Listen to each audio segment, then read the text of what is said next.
문화 변동과 전통 문화의 창조적 개성, 문화 변동 요인을 알아봐야 되고, 문화 변동의 양상, 전통 문화의 의미와 중요성, 전통 문화를 창조적으로 개성하는 방안. 이 3, 4는 실제로 내용만 잘 이해하고 있어도 큰 문제가 없습니다. 먼저 첫 번째 24학년도 10월 18번 문제를 가지고 보게 되면은 선지의 문화융합, 발견, 문화동화, 직접 전파, 자발적 문화접변 이런 것들이 나와 있죠. 그러면 이런 내용들을 우리가 확인하기 위해서는 기본적인 내용을 잘 알고 있어야 된다는 얘기입니다. 문화 변동이라고 하는 것이 무엇인지, 문화체계 전반에 나타나는 문화의 변화입니다. 여기는 내재적 요인, 외재적 요인 이런 것이 있다는 것. 내재적 요인은 발명, 발견, 접촉적 변동에서 문화 전파가 있죠. 여기는 다시 강제적 문화접변, 자발적 문화접변 이렇게 되게 됩니다. 문화 전파는 이제 직접 전파, 간접 전파, 자극 전파 이 세 가지가 또 있게 됩니다. 그래서 발명, 1차 발명, 2차 발명 이것도 같이 기억해 두는 것이 좋습니다. 그렇죠? 발견, 문화 요소를 찾아내는 것. 문화 전파에서 직접 전파, 문화 요소를 주고받는 당사자끼리 서로 주고받는 것입니다. 그래서 사람이 개입되면 무조건 직접 전파다라고 생각하면 안 된다는 거예요.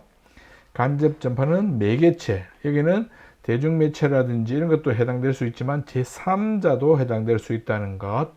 사례를 보게 되면은 매체나 제3자가 둘 다 해당된다는 겁니다.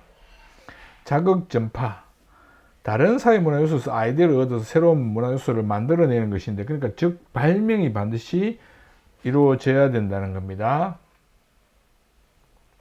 문화 접변의 결과로 나타나는 양상을 보게 되면 문화 병존, 두 가지가 서로 동시에 유지되는 것이죠. 그래서 자문화 정선생이 유지된다는 것, 새로운 문화를 공유한다는 측면은 공통점입니다. 이렇게 문화 동화, 동화는 흡수되거나 대체되는 겁니다. 반면에 이제 이게 문화 동화하고 비슷한 양상인데 외래 문화가 자리를 못 잡는 것은 거부에 해당되는 거죠. 이런 경우는 특별하게 문화 접변의 결과로 나타나는 양상 이렇게는 표현되지 않았습니다만은 그것도 잘 기억하고 있을 수 있도록 해야 된다는 것. 자문화 정체성이 상실된다는 것. 세 번째 문화 융합, 제3의 성격을 지니는 문화가 나타난다는 것. 자문화 정체성이 그대로 유지된다는 겁니다. 그래서 이 그림을 잘 기억할 수 있도록 해야 된다라는 것. 네 번째 유형은 교과서는 잘 안 나옵니다. 문화 변동에 따른 문제점, 갈등, 문화 정체성 약화, 아노미 현상이 발생하는, 또 문화 지체 현상이 발생하는 이런 것들이 문제점으로 나타날 수 있다는 얘기입니다.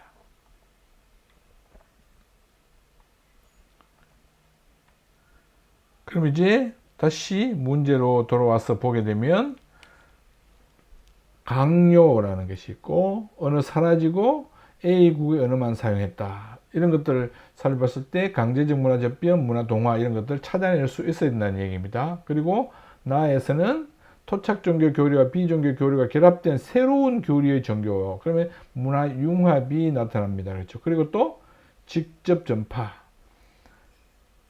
선교사들의 포교 활동, A, B 선교사라고 해서 또 3국 이렇게 하면 안 되죠. 그 선교사가 어디 나라 출신인지 이것도 중요하다는 것도 같이 잘 기억해 둬야 된다는 겁니다.